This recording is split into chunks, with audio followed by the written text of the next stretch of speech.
اسلام کے غمخوار ہے علماء دیوبند، آقا کے وفادار ہے علماء دیوبند، اسلام کے غمخوار ہے علماء دیوبند۔ اللہ کے محبوب کے اور دین مبی کے، اللہ کے محبوب کے اور دین مبی کے حقدار۔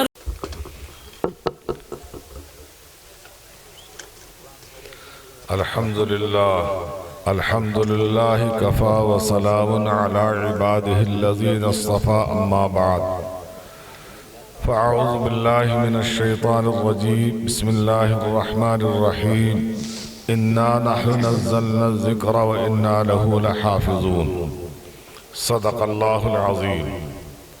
وقال النبی صلی اللہ علیہ وسلم ترکت فیکم امرین لن تضلوا ما تمسکتم بہما کتاب اللہ وسنت رسول اللہ صلی اللہ علیہ وسلم او کما قال علیہ السلام۔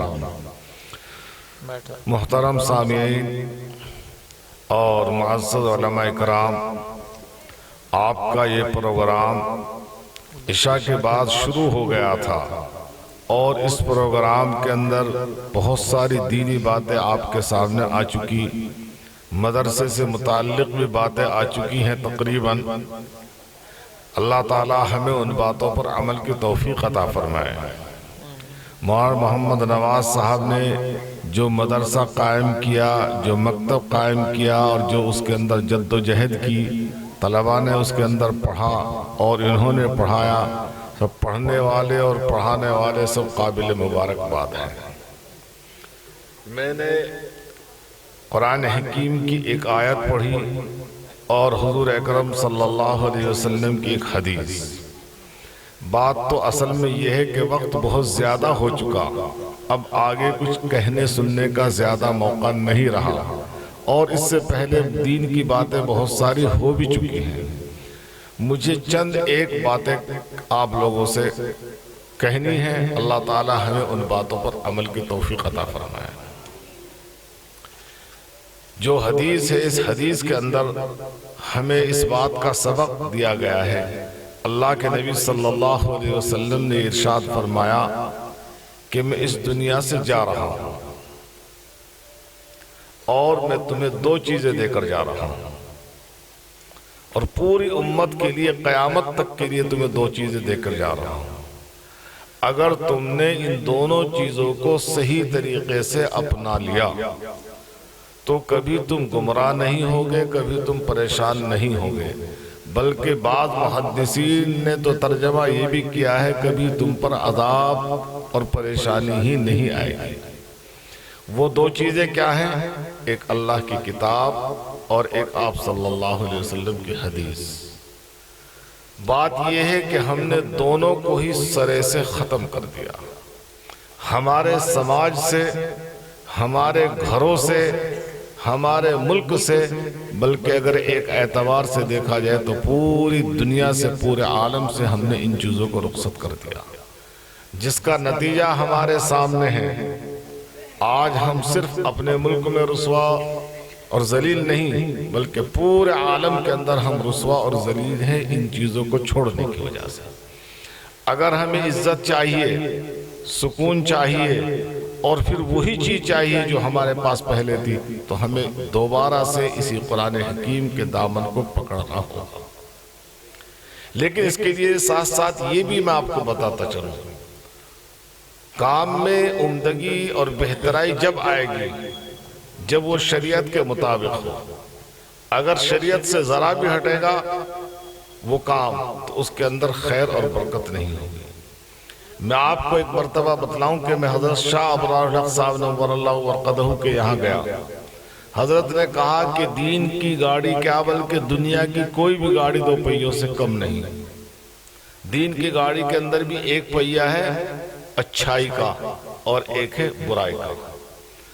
اگر سماج کے اندر برائی ہو تو اس برائی کو ختم کرو، اور اچھائی کی ضرورت ہو تو اچھائی کو پیدا کرو۔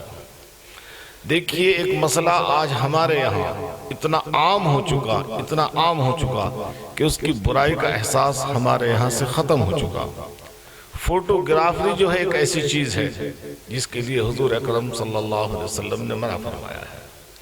یہ ایک ضرورت کی چیز ہے، اگر ضرورت ہو تو اس کو استعمال کیا جائے، اور اگر ضرورت نہ ہو تو پھر اس کو بالکل استعمال نہ کیا جائے. یہ پروگرام دینی پروگرام ہے. جب آپ نماز پڑھتے ہیں کیا اس وقت میں آپ ویڈیو بناتے ہیں؟ یہ تمام اس وقت سے لے کر اب تک کی جو ویڈیو بن رہی ہے یہ تمام شریعت سے ہٹ کر ہے، اور جو کام شریعت سے ہٹ کر ہوگا وہ کتنا ہی اچھا کرے اس کے اندر برکت نہیں ہونے والی.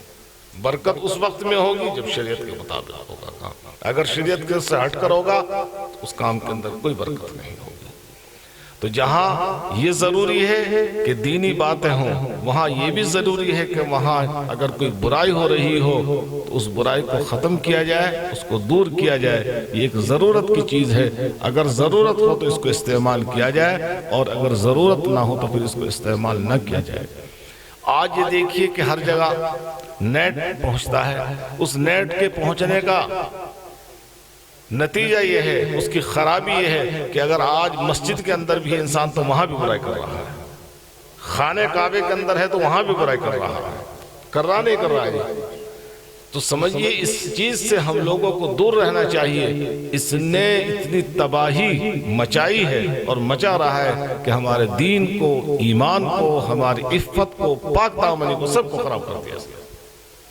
اگر اپنے دین کو، ایمان کو، عفت اور پاک دامنی کو اگر آپ کو رکھنا ہے تو اس سے آپ خود دور رکھیے، اپنی اولاد کو دور رکھنے کی کوشش کیجیے. تب تو ہم کیا نام ہے صحیح چل پائیں گے، ورنہ تو نہیں چل پائیں گے.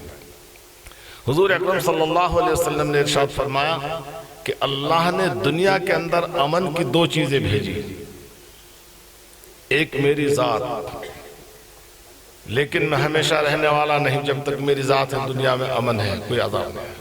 اور جب میں چلا جاؤں گا پھر قیامت تک لوگ اگر استغفار کرتے رہیں گے تو وہ امن میں رہیں گے. کفار استغفار کرتے تھے، اللہ نے ان کو امن میں رکھا. تو جو کافر کے لیے استغفار امن پیدا کر سکتی ہے تو مسلمان کے لیے اور صاحب ایمان کے لیے کیا استغفار امن نہیں کر سکتی؟ اس وقت میں چاہیے کہ مسلمانوں کو کثرت کے ساتھ میں استغفار کا معمول بنائے. استغفر اللہ ربی من کل ذنب و اتوب الیہ 100 مرتبہ پڑھیں، 200 مرتبہ پڑھیں، 1000 مرتبہ پڑھیں. اور اگر یہ نہیں ہو سکتا پورا استغفر اللہ استغفر اللہ، یہ چیز جتنا زیادہ اپنی زندگی میں ہم داخل کریں گے اتنا ہی زیادہ اس سے امن پیدا ہوگا، فضا کے اندر امن پیدا ہوگا. تو بہرحال کہنے کا منشا اور مقصد یہ ہے کہ ہمارا پروگرام چھوٹا ہو یا بڑا ہو، اس کے تمام پہلوؤں پر شروع سے لے کر آخر تک کی نظر ہو کہ اس کے اندر کوئی برائی اور منکر والی بات نہ ہو.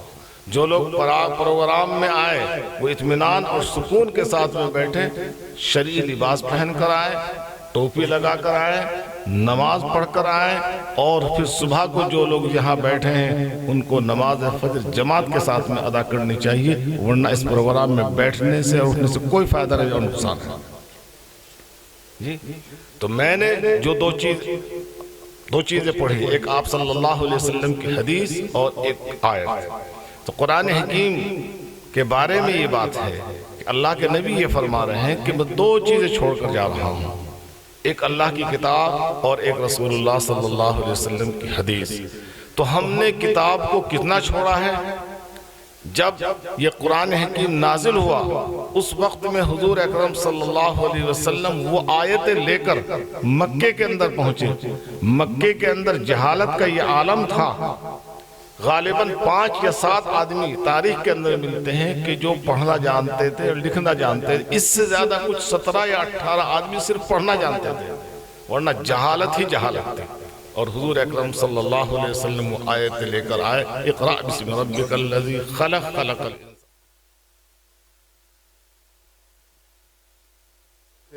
اور آپ کو مانتے تھے، آپ نے ان کو پڑھائی. اور اس کے بعد میں پھر یہ وحی کا سلسلہ شروع ہو گیا. جتنا بھی قرآن پاک نازل ہوتا تھا اتنا ہی حضور اکرم صلی اللہ علیہ وسلم اپنے صحابہ کو پڑھاتے تھے. اس کو توجہ کے ساتھ میں پڑھتے تھے اور سنتے تھے اور پھر اپنے گھر والوں کو پڑھاتے تھے. پھر مکے والوں نے جب حضور اکرم صلی اللہ علیہ وسلم کو اتنا ستایا، 13 سال کے اندر اتنا سزا کہ جس کی کوئی انتہا نہیں، آپ کے صحابہ کا رہنا وہاں دوبھر کر دیا، تو اللہ کے نبی نے اور صحابہ نے یہ فیصلہ کر لیا کہ اب اس شہر کو چھوڑ دینا ہے۔ اب چھوڑ کر کہاں پہنچ گئے؟ مدینہ۔ کیا ان کے اولاد نہیں تھی؟ کیا ان کے یہاں کاروبار نہیں تھا؟ کیا چیز نہیں تھی ان کے پاس میں؟ لیکن انہوں نے اپنے اولاد کی فکر نہیں کی، کاروبار کی فکر نہیں کی، کسی چیز کی فکر نہیں کی۔ ان کے یہاں کون سی فکر تھی؟ کہ ان کا خدا راضی ہو جائے اور اللہ کا رسول راضی ہو جائے۔ اس کو راضی کرنے کے لیے اور خوش کرنے کے لیے انہوں نے اپنا گھر چھوڑ دیا، اپنا کاروبار چھوڑ دیا، اپنا شہر چھوڑ دیا اور مدینہ طیبہ پہنچ گئے۔ مدینہ طیبہ کے اندر حضور اکرم صلی اللہ علیہ وسلم پہنچے۔ وہاں قرآن پاک کا جو حصہ نازل ہوتا، صحابہ اس کو سنتے، اس کو یاد کرتے۔ اس کا نتیجہ یہ تھا کہ 2 سال کے اندر مدینہ علم کا گہوارہ بن گیا تھا۔ کوئی ایک بچہ، کوئی ایک مرد، کوئی ایک عورت ایسی نہیں تھی کہ جس کو قرآن پاک نہ آتا۔ اور آج ہم نے قرآن پاک کو ایسا چھوڑ دیا کہ جو لوگ حافظ ہو جاتے ہیں، جو لوگ اس کے معنی کو سمجھ لیتے ہیں، وہ قرآن حکیم کی تلاوت نہیں کرتے، تو اس پڑھنے سے کیا فائدہ؟ اب سے 50 سال پہلے کا معمول یہ دیکھیے آپ، جو لوگ قرآن پاک پڑھنا جانتے تھے وہ کام کاج بعد میں کرتے تھے، صبح کے وقت میں قرآن حکیم کی تلاوت کیا کرتے تھے۔ آج مدارس اتنے ہو گئے جس کی کوئی انتہا نہیں، جماعت کا کام بھی چل رہا ہے، خانقاہیں بھی چل رہی ہیں، لیکن قرآن حکیم کی تلاوت کا معمول ختم ہو گیا۔ جتنی اس فضا کے اندر قرآن حکیم کی تلاوت زیادہ ہوگی، اتنے ہی زیادہ اللہ کے انوار و برکات ہوں گے۔ اور سب سے زیادہ یہ ہے کہ جتنا زیادہ اس کے اوپر عمل ہوگا، اللہ تعالیٰ اس کی وجہ سے انوار و برکات پیدا کریں گے۔ اب سے پہلے جب انگریز یہاں حاکم تھا، اس نے بھی یہ کوشش کی اور جد و جہد کی کہ مسلمانوں کو ایمان سے دور کر دیں۔ بہت زیادہ کوشش کی، میرٹھ کے علاقے کے اندر تباہی مچا دی۔ وہاں سے کچھ لوگ دارالعلوم دیوبند آئے اور انہوں نے کہا کہ اب اس طرح کا معاملہ چل رہا، ہم کیا کریں؟ سب لوگوں نے کہا بھئی ہم کیا کر سکتے ہیں؟ وہاں ایک بیچارے سیدھے سے استاد تھے، انہوں نے کہا ہم مقابلہ کریں گے، ہم مقابلہ کریں گے۔ کہنے کیسے کہ ہم ہر گھر میں جائیں گے اور جانے کے بعد میں یہ کہیں گے کہ اپنے بچوں کو قرآن پاک پڑھاؤ اور روزانہ اس کی تلاوت کرو، اس کو سمجھو، اس کے اوپر عمل کرو، دیکھو کیا کریں گے وہ۔ تو ہمارے بڑوں نے اور بزرگوں نے ان باتوں کے اوپر عمل کیا، تو اس کا نتیجہ یہ ہوا کہ اس سیلاب کا رخ دوسری طرف پھیر دیا۔ اس وقت میں بھی ضرورت اسی بات کی ہے، زیادہ تقریروں کی ضرورت نہیں، زیادہ ان چیزوں کی ضرورت نہیں، ضرورت اس بات کی ہے کہ ہم قرآن پاک کو پڑھنا سیکھیں اور سیکھنے کے بعد میں اس کے اوپر عمل کریں۔ جو مولانا نے ذکر کیا ہے کہ تعلیم بالغان کا ایک وقت متعین کریں۔ صحابہ جو ہے وہ بچے نہیں تھے، وہ بڑی عمر کے تھے، ان سب بڑی عمر کے لوگوں نے قرآن حکیم سیکھا اور پڑھا۔ اب بتائیے جو لوگ نماز پڑھنے کے لیے جاتے ہیں مسجد میں کہتا ہوں کیا نماز وہ پڑھیں گے جب ان کو قرآن پاک نہیں آتا؟ اصل چیز نماز کے اندر قرآن پاک ہے۔ اگر وہ قرآن پاک پڑھ سکتا ہے تو وہ نماز بھی پڑھ سکتا ہے، تبھی اس کی نماز قبول ہوگی۔ اور اگر وہ نماز پڑھنا نہیں قرآن پاک پڑھنا نہیں جاتا تو اس کی نماز کیسے قبول ہوگی؟ تو اللہ کے نبی صلی اللہ علیہ وسلم نے فرمایا میں جا رہا ہوں اور تمہیں لیے ایک چیز دیکھنے جا رہا ہوں، اللہ کی کتاب۔ یہ اللہ کی کتاب صرف کیا نام یہ نہیں کہ مرنے کے وقت میں پڑھ دو، نماز کے اندر پڑھ دو اور اسی ایصال ثواب کر دو، بلکہ یہ تو پوری قیامت تک کے لیے ہمارے لیے ہدایت کا سرچشمہ ہے۔ ہر چیز اس کے اندر موجود ہے۔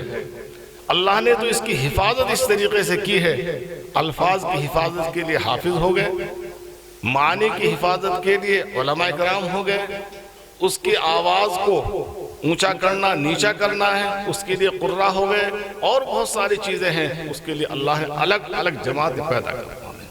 اور اگر کوئی لوگ بڑے ہوں تو کہیں کہ بھائی ہم نے قرآن کی حفاظت کی، ہم نے اس لیے اس کو حفظ کیا، لوگ بھول جائیں گے، ایسا ہو جائے گا۔ اللہ نے تو ان چھوٹے بچوں کے ذریعے سے قرآن پاک کی حفاظت فرمایا، جس کے بارے میں اللہ کہہ رہے ہیں اِنَّا نَحْنُ نَزَّلْنَا الذِّكْرَ وَإِنَّا لَهُ لَحَافِظُونَ، ہم نے اس کو نازل کیا ہے، ہم اس کی حفاظت کریں گے۔ یہ چھوٹے بچے، ان کو نفع اور نقصان کا کیا پتہ؟ اور یہ قرآن پاک کے حافظ ہو جاتے ہیں، کوئی 5 سال کا ہو جاتا ہے، کوئی 6 سال کا ہو جاتا ہے۔ تو اللہ نے ہی اس کو نازل کیا ہے، وہی اس کی حفاظت کرنے والے ہیں۔ جو اس کے اوپر عمل کر لے گا، جو اس کو پڑھ لے گا، اس کی نسبت کی وجہ سے اللہ اس کی بھی حفاظت فرما دیں گے۔ اللہ اس کی بھی حفاظت فرما دیں گے، اللہ اس کو نہ بھوکا رکھیں گے، نہ اللہ اس کو رسوا اور ذلیل کریں گے، نہ اللہ تعالیٰ اس کو دنیا کے اندر پریشان کریں گے، اللہ ہر پریشانی سے اس کو نکال دیں گے، اللہ اس کو عزت عطا کریں گے، اللہ اس کو رزق عطا کریں گے۔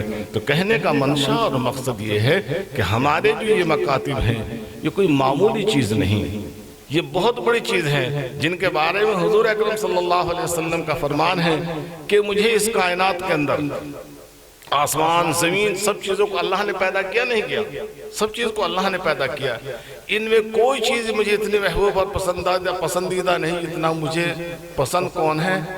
کلام، یعنی کہ اللہ کا کلام۔ چونکہ اللہ کے دو کام ہیں، دو چیزوں سے آباد ہے، ایک اللہ کے کام سے دنیا آباد، ایک اللہ کے کلام سے۔ اللہ کا کام کیا ہے؟ اللہ نے زمین بنائی، اللہ نے آسمان بنایا، اللہ نے سورج بنائے، اللہ نے ستارے بنائے، اللہ نے سمندر بنائے، اللہ نے پہاڑ بنائے، یہ تمام اللہ کے کام ہیں۔ اور ایک ہے اللہ کا کلام، اس سے دنیا آباد ہے۔ جب تک یہ کلام اس زمین کے اوپر آسمان کے نیچے باقی رہے گا، پڑھا جائے گا، اس کو سمجھیں گے تو دنیا چلے گی، اور اگر یہ نہیں رہے گا تو قیامت آ جائے گی۔ جیسے کہ آپ کا اور میرا جسم ہے، جب تک اس کے اندر روح ہے تو یہ انسان ہے، ورنہ جیسے ہی روح نکلے گی فوراً اس کو مٹی میں ڈال دیں گے۔ ایسے ہی اگر ہمارے معاشرے سے، ہمارے سماج سے، عالم سے اگر قرآن پاک ختم ہو گیا تو سمجھے قیامت برپا ہو جائے گی، قیامت آ جائے گی۔ تو لازم اور ضروری ہے، فرض عین ہے، جس طریقے سے نماز پڑھنا فرض ہے، اس سے پہلے قرآن حکیم کا سیکھنا اور پڑھنا فرض عین ہے، فرض ہے، واجب نہیں، فرض ہے قرآن حکیم کا سیکھنا۔ اگر ہم فرض کو چھوڑیں گے تو گناہگار ہوں گے کہ نہیں ہوں گے؟ تو اس لیے لازم اور ضروری ہے کہ ہم قرآن حکیم کو سیکھیں، اس کو پڑھیں، اس کو پڑھائیں۔ حضور اکرم صلی اللہ علیہ وسلم کا فرمان ہے، طلب العلم فریضۃ علی کل مسلم، ہر مسلمان کے اوپر علم کا حاصل کرنا فرض ہے۔ علم کے اندر قرآن پاک بھی ہے، علم کے اندر اس کے الفاظ بھی ہیں، اس کے معانی بھی ہیں، یعنی کہ تمام علوم اس کے اندر ہیں۔ پھر اس کی شرح جو ہوئی وہ احادیث کے ذریعے سے ہوئی، احادیث کی جو شرح ہوئی وہ فقہ کے ذریعے سے ہوئی، وہ تمام چیزیں اسی سے متعلق ہیں۔ کس سے متعلق ہیں؟ قرآن حکیم سے متعلق ہیں۔ تو اس لیے اتنا علم حاصل کرنا، اتنا قرآن حکیم حاصل کرنا اور پڑھنا، جس سے کہ ہماری نمازیں صحیح ہو جائے، ہمارے دین کی ضروری باتیں ہماری زندگی کے اندر آ جائیں، فرض عین ہے۔ اگر کوئی اس کو پورا نہیں کرے گا تو اللہ کے یہاں اس سے سوال ہوگا، مواخذہ ہوگا۔ تو آپ حضرات اس سلسلے میں کوشش کریں اور جد و جہد کریں۔ بہرحال جو یہ مکتب چل رہا ہے، جس طریقے سے وہاں نواز صاحب اس سلسلے میں کوشش کر رہے ہیں، جد و جہد کر رہے ہیں، ایسے ہی آپ بھی ان کا ساتھ دیں۔ مثلا جس طریقے سے بھی کوئی مخالفت نہیں ہونی چاہیے، بلکہ ان کی محبت ہونی چاہیے، ان کی بھی محبت ہو، ان کے جو طلبہ ہیں ان کی بھی محبت ہو، عزت بھی ہو، اور اگر پیسے کی ضرورت ہو تو پیسے سے بھی تعاون ہو۔ اس لیے کہ دنیا کے اندر کوئی کام ایسا نہیں جو بلا پیسے کا ہو جائے، یا ہو جاتا ہے کوئی کام؟ کوئی کام نہیں ہوتا، دین کا ہو یا دنیا کا ہو، ہر کام کے لیے پیسے کی ضرورت ہے۔ جب دنیا کے لیے پیسے کی ضرورت ہے تو دین کے کام کے لیے پیسے کی ضرورت ہے، اور دین کے کام کے اندر جو پیسہ لگائیں گے، سب سے پہلا درجہ ہے من جاء بالحسنۃ فلہ عشر امثالھا، جو اللہ کے راستے میں 1 روپیہ خرچ کرے گا، اللہ اس کے بدلے میں اس کو 10 گنا دیں گے۔ اور 10 تو یہ آخری درجہ ہے، پھر اس کے بعد درجہ ہے 70 کا، اس کے بعد درجہ ہے پھر 700 کا، پھر اللہ جتنا چاہے دیتے ہیں۔ تو اس سلسلے میں بہرحال اگر آپ اللہ کے راستے میں دیں گے تو اللہ کے راستے میں دینے کے بعد میں کمی نہیں آئے گی۔ یہ آپ کا بینک بیلنس ہے، یہ اللہ کے یہاں آپ کو ملے گا، یہاں نہیں ملنے کا، اللہ کے یہاں ملے گا۔ اور رہا جو ذمہ دار ہیں ان کو بھی چاہیے کہ قبر میں انہیں بھی جانا ہے، قبر میں مجھے بھی جانا ہے، وہ صحیح خرچ کرے اور صحیح مصرف کے اوپر خرچ کریں، اور اگر اس کے خلاف کریں گے تو جواب ان کو بھی دینا ہوگا۔ ایسا نہیں ہے، ان کے لیے بھی ہے کہ وہ بھی صحیح طریقے سے خرچ کریں۔ جو بھی ذمہ دار ہوں، میں ہوں، یہ ہوں، کوئی بھی ہو، سب کے بارے میں اس سلسلے میں مسئلہ ہے۔ قوم کی ذمہ داری یہ ہے اگر کوئی کام کر رہا ہے دین کا تو اس کی حمایت کرے، اس کی مدد کرے، جان سے بھی، مال سے بھی، ہر طریقے سے مدد کرنا، یہ بھی دین کی خدمت ہے۔ ایسا نہیں کہ یہ خدمت نہیں۔ آپ یہ نہ سوچیں کہ میرا بچہ نہیں پڑھ رہا، یہ قوم کے جو بچے ہیں سب ہمارے ہیں، کسی غیر کے نہیں۔ اگر آپ کے بچہ نہیں ہے کسی اور دوسرے کے بچے کو پڑھوا رہے تو آپ کو بھی اس کا ثواب مل رہا ہے، اس کا اجر مل رہا ہے۔ جتنے بھی کیا نام ہے کوشش ہو سکتی ہو، جد و جہد ہو سکتی ہو، اس سلسلے میں کوشش کرنی چاہیے۔ اور بات یہ ہے جب انسان اللہ کی نافرمانی کرتا ہے، وہ نماز نہیں پڑھتا، وہ روزہ نہیں رکھتا، وہ زکوٰۃ نہیں دیتا، اس کی وجہ سے قرآن حکیم نے کہا کہ اللہ نے ایسے لوگوں کے اوپر لعنت بھیج دی۔ لعنت کا مطلب یہ ہے کہ وہ اللہ کی رحمت سے دور ہو گئے، اور اس کا دوسرا نتیجہ یہ ہوتا ہے کہ طبیعتیں سخت ہو جاتی ہیں، ان کے دل سخت ہو جاتے ہیں، اور سختی کا نتیجہ یہ ہے کہ پھر آپس میں انتشار اور اختلاف پیدا ہو جاتا ہے۔ یہی تو وجہ ہے آج مسلمانوں میں جو انتشار اور اختلاف ہے، کسی قوم میں یہ انتشار اور اختلاف نہیں، اس لیے کہ نہ ان کی صحیح نمازیں ہیں، نہ ان کا صحیح روزہ ہے، نہ ان کی صحیح طریقے سے زکوٰۃ ہے، نہ ان کا صحیح حج ہے۔ ابھی کہہ بھی رہے تھے مولانا کہ جو لوگ حج کرنے کے لیے جاتے تو ہیں، لیکن حج بھی ایک مذاق بنا لیا، موبائل لے کر جاتے ہیں، طواف کر رہے ہیں، ویڈیو بنا رہے ہیں۔ بتا اللہ کے ہے قبول ہوگا؟ کوئی مطلب نہیں کہ وہ کیا نام وہ حج قبول ہو جائے نہ قبول ہو جائے۔ ایک مرتبہ ہمارے یہاں آ گئے کچھ ٹی وی والے بہت ساری گاڑیاں لے کر اور وہ بہت کیمرے لے کر، کہنے لگے جی ہم آپ کا کیا نام ہے مدرسے کا کچھ پوز دینا چاہتے ہیں۔ میں نے کیوں؟ کچھ مدرسے کی تشہیر ہو جائے گی۔ میں نے ان سے برجستہ کہا بھائی یوں بتاؤ تم اللہ کے یہاں قبول ہوگا یہ نہیں ہوگا، یہ فیصلہ کرو تم۔ وہ چپ۔ میں نے اگر اس بات سے اللہ کے یہاں قبول ہوتا ہو تو ٹھیک ہے تم منا لو، اور اگر قبول نہیں ہوتا تو آپ جائیے باہر، ہمیں چاہیے تشہیر۔ میں نے باہر کر دیا ان کو۔ تو بات یہ ہے کہ ہمیں اللہ کو راضی اور خوش کرنے کے لیے کرنا چاہیے جو بھی کام ہو۔ ہم قرآن پاک پڑھیں یا پڑھائیں اللہ کو راضی کرنے کے لیے، حدیث پڑھیں اللہ کو راضی اور خوش کرنے کے لیے، لوگوں کو راضی اور خوش کرنے کی ضرورت نہیں ہے۔ آپ اللہ کو راضی کریں گے تو اللہ تعالیٰ لوگوں خود بخود کیا نام ہے راضی کر لیں گے اور خوش کر لیں گے۔ آج اس کی کوشش ہونی چاہیے۔ آج ہمارا سماج جو ہے دین کے اعتبار سے اتنا دور ہو چکا ہے کہ جس کی کوئی انتہا نہیں۔ کس پہلو کو بیان کیا جائے؟ نہ ان کے ہاں نماز کا کوئی، نہ روزے کا درجہ، نہ زکوٰۃ کا درجہ، نہ حج کا کوئی درجہ۔ بہرحال ان کو تو دین سمجھتے ہیں، آگے رہا معاشرت اس کا پتہ نہیں، معاملات اس کا پتہ نہیں، اخلاق اس کا پتہ نہیں، جبکہ حضور اکرم صلی اللہ علیہ وسلم نے اپنی غرض یہ بتلائی دنیا میں آنے کی، انما بعثت معلما واتمما لمکارم الاخلاق، کہ مجھے اللہ نے تعلیم دینے والا بنا کر بھیجا ہے، اور اچھے اخلاق کی تعلیم دینے کے لیے اور سمجھانے کے لیے اور سکھانے کے لیے بھیجا ہے۔ اخلاق نام کی تو ہمارے یہاں کوئی چیز نہیں۔ بڑوں کی عزت ہو، توقیر ہو، اور چھوٹوں کے ساتھ میں شفقت کا معاملہ ہو، بیوی کے ساتھ میں الگ معاملہ ہو، جو بیوی کا حق ہے بیوی کا حق ادا کیا جائے، بیٹے کا جو حق ہے بیٹے کا حق ادا کیا جائے، بیٹی کا جو حق ہے اس کا وہ حق ادا کیا جائے۔ حق یہی نہیں کہ صرف ہم کیا نام اس کے کھانے پینے کا انتظام کریں، اس کی صحیح تربیت کریں، اس کو دینی مزاج کے اندر ڈھالنے کی کوشش کریں، اس کو دینی تعلیم دلائیں۔ یہ تمام حقوق کے اندر ہیں۔ حضور اکرم صلی اللہ علیہ وسلم کا فرمان ہے کلکم راعٍ وکلکم مسئول عن رعیتہ، تم میں سے ہر شخص ذمہ دار ہے، اور ہر ذمہ دار سے جب محشر میں ہم اللہ کے سامنے جمع ہوں گے، اکٹھا ہوں گے، وہاں سوال ہوگا کہ ہم نے تمہیں اولاد دی تھی، تم نے اس اولاد کو، تم نے اس اپنے لڑکے کو یا لڑکی کو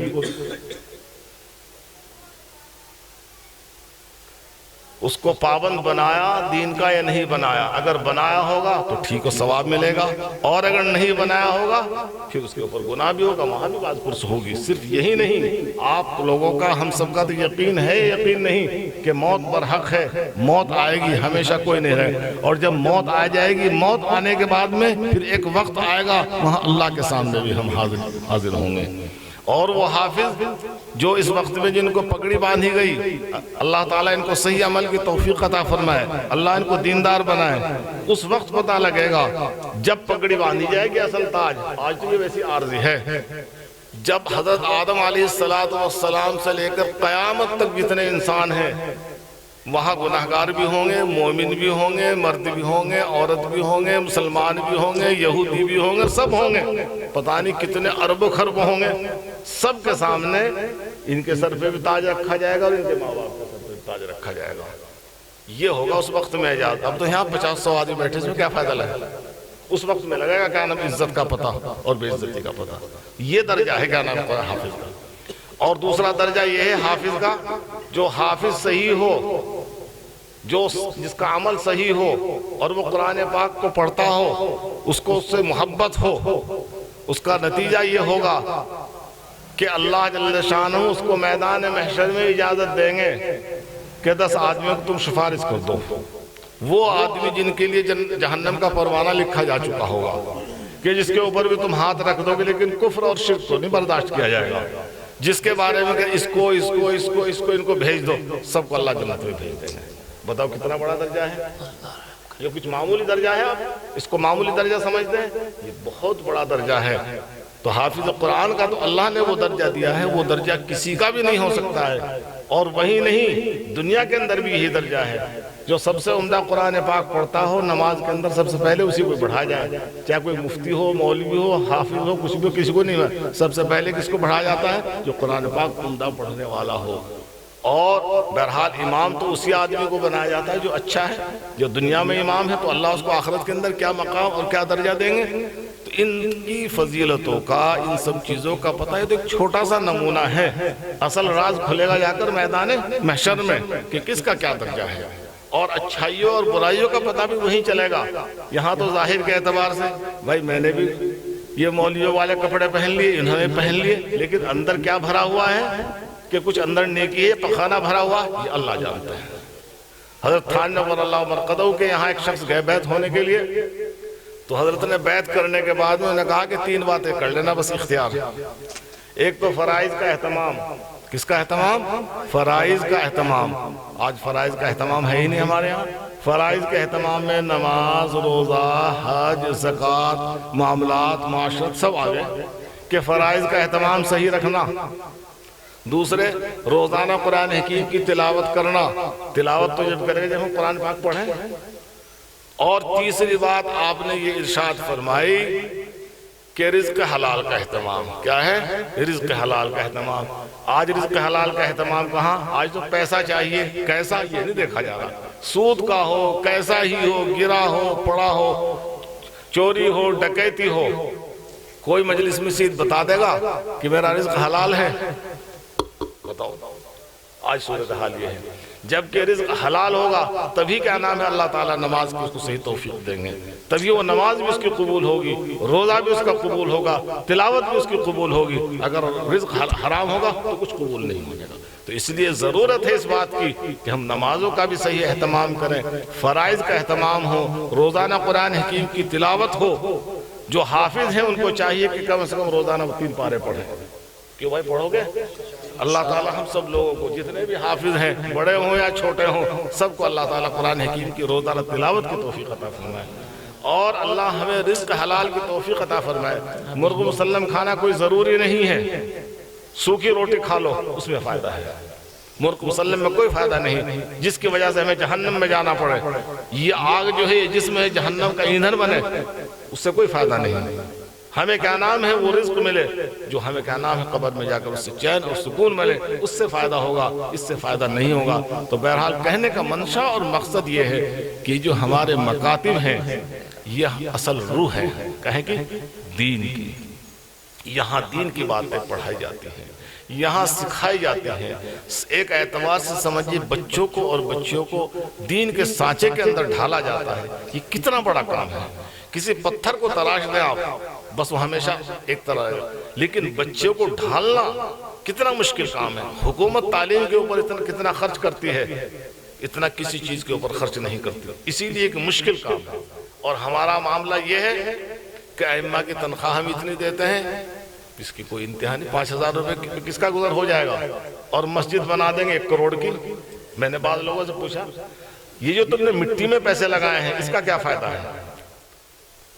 آپ کا امام ایسا ہونا چاہیے جو بہترین قرآن پاک پڑھنے والا ہو، بہترین مسائل سے واقف ہو، بہترین آپ کے بچوں کو پڑھانے والا۔ اس تنخواہ کا تو فائدہ ہو، اس مٹی میں لگانے کا کیا فائدہ ہے؟ 1 کروڑ روپے مسجد میں لگا دیں گے، مدرسے میں لگا دیں گے، لیکن اپنے اساتذہ کو اچھی تنخواہ نہیں دینے کے، اپنے ملازمین کو اچھی تنخواہ نہیں دینے کے۔ اگر آج ہمارا سماج ان مدرسے والوں کو، ان مسجد والوں کو، مؤذنوں کو اچھی تنخواہ دیں تو پھر اچھی صلاحیت والے لوگ بنیں گے اور اچھی صلاحیت والے لوگ آئیں گے۔ اس سے کس کا نفع ہوگا؟ ہماری قوم کا، اور ہمارا نفع ہوگا کسی غیروں کا نفع ہوگا۔ اس طرف نہ سوچ رہے ہیں۔ بہرحال یہ چند باتیں میں نے جذباتی اعتبار سے کچھ کہہ دیے، بھائی مجھ سے آپ کی شان میں کوئی گستاخی ہوگی تو معاف کرنا جی، لیکن میں نے کہی یہ باتیں صحیح حقیقت ہے، یہ باتیں آج ہم نے قرآن پاک کو چھوڑ دیا، آج ہم نے حضور اکرم صلی اللہ علیہ وسلم کے فرمان کو چھوڑ دیا۔ سنتوں کا معاملہ تو یہ ہے کہ جو شخص سنتوں کے اوپر عمل کرتا ہے اللہ جل شانہ اس کو دنیا میں وہ عزت اور مقام دیتے ہیں۔ اس کے بارے میں آقا نام صلی اللہ علیہ وسلم کا فرمان ہے، من حفظ سنتی اکرمہ اللہ باربع خصال، جو شخص سنتوں کے اوپر صحیح طریقے سے عمل کرتا ہے اللہ جل شانہ لوگوں کے فساق اور فجار کے دلوں میں اس کی طرف سے ہیبت اور خوف پیدا فرما دیتے ہیں، اور نیک لوگوں کے دلوں میں اس کی محبت پیدا فرما دیتے ہیں، اور اللہ جل شانہ اس کے رزق کے اندر وسعت دے دیتے ہیں، اس کا رزق کو بڑھا دیتے ہیں، اور اسی طریقے سے اس کو دین کے اندر کیسا کر دیتے ہیں؟ مضبوط کر دیتے ہیں۔ قرآن حکیم کی اس آیت کو پڑھو، وَأْمُرْ أَهْلَكَ بِالصَّلَاةِ وَاصْطَبِرْ عَلَيْهَا لَا نَسْأَلُكَ رِزْقًا نَحْنُ نَرْزُقُكَ۔ آپ اپنے گھر والوں کو نماز کا حکم کریں اور نماز کی پابندی کریں، ہم آپ سے رزق سوالیں، رزق ہم آپ کو دیں گے۔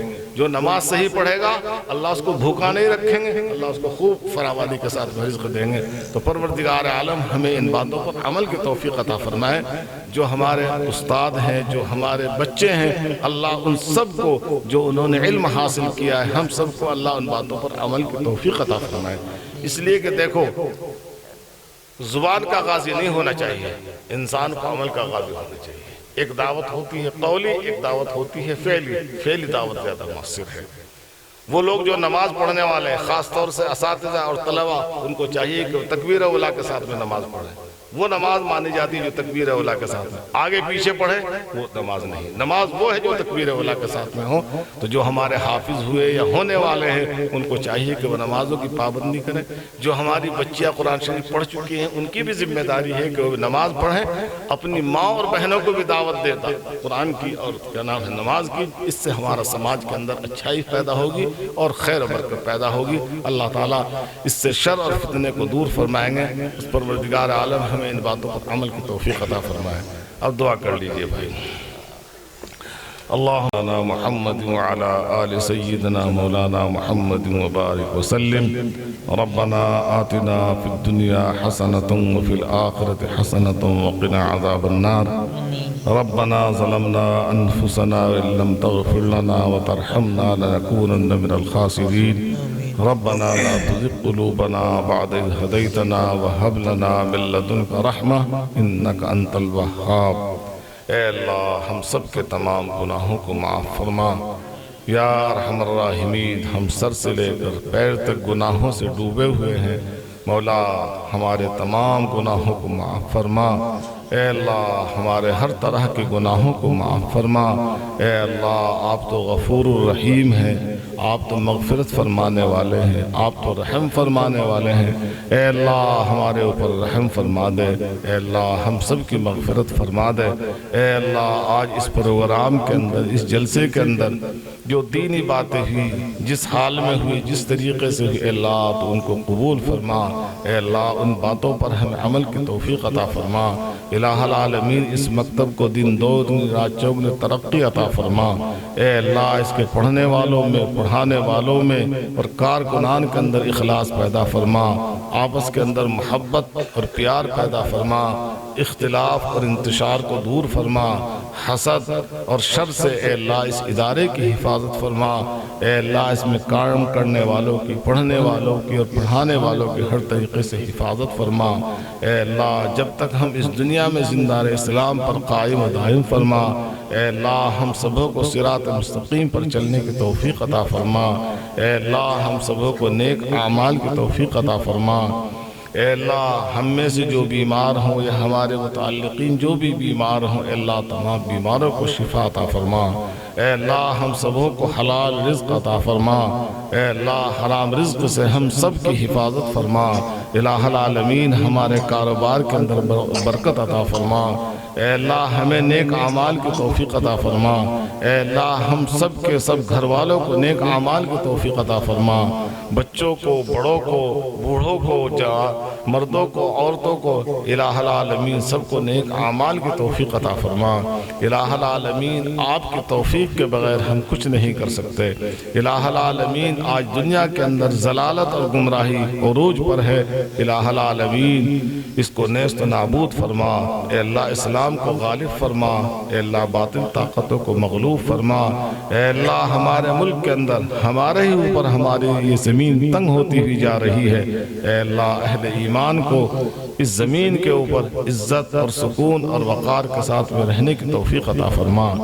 اے اللہ جو لوگ ہمارے بارے میں دشمنی رکھتے ہیں، الہ العالمین ان کے ذہنوں کو صاف فرما، اے اللہ ان کے قلوب کے اندر ہماری محبت پیدا فرما، اے اللہ ہمارے قلوب کے اندر ان کی بھی محبت فرما، اور جن صاحب کے مکان میں یہ مکتب جاری ہے الہ العالمین ان کی عمر میں برکت عطا فرما، وہ بیمار ہیں الہ العالمین ان کو شفا عطا فرما، ان کی بیٹی یا بیٹا جو بھی بیمار ہیں الہ العالمین ان کو بھی شفا عطا فرما، اے اللہ آپ کی وہ دین کی خدمت کر رہے ہیں الہ العالمین اس کا ان کو بہترین صلہ اور بدلہ عطا فرما، اے اللہ ہمارے مدارس کو آباد فرما، مکاتب کو آباد فرما، الہ العالمین ہمارے علماء، حفاظ اور قراء کو صحیح طریقے سے دین کی باتوں پر عمل کی توفیق عطا فرما، اے اللہ ہم بھی عمل کے محتاج ہیں، عمل کے بغیر کچھ نہیں، الہ العالمین ہمیں سب کو نیک اعمال کی توفیق عطا فرما، الہ العالمین جب تک ہم اس دنیا میں زندہ اسلام پر قائم و دائم فرما، ایمان کامل پر ہم سب کا خاتمہ فرما، اے اللہ قبر کی منزل کو آسان فرما، اے اللہ موت کے بعد میں وہ سب سے پہلی سیڑھی ہے الہ العالمین اس کے اندر ہمیں کامیابی عطا فرما، وہاں کے سوالات کے اندر آسانی فرما، اے اللہ وہ اندھیرے کا گھر ہے الہ العالمین اس اندھیرے گھر میں روشنی پیدا فرما، الہ العالمین وہ کیڑے اور مکوڑوں کا گھر ہے الہ العالمین وہاں ہماری ہر طریقے سے حفاظت فرما، اے اللہ آپ کی حفاظت کے بغیر ہم کچھ نہیں کر سکتے، الہ العالمین ہم ایک اعتبار سے اس وقت میں پورے عالم کے اندر رسوائی کی اور ذلت کی زندگی گزار رہے محض بدعمالیوں کی وجہ سے، اے اللہ ہمارے اوپر اور ہماری قوم کے اوپر رحم فرما دے، اے اللہ ہمیں اپنے آغوش رحمت کے اندر ڈھانپ لے، الہ العالمین ہمیں رسوائی سے ذلت سے بچا لے، الہ العالمین ہمارے ملک کے اندر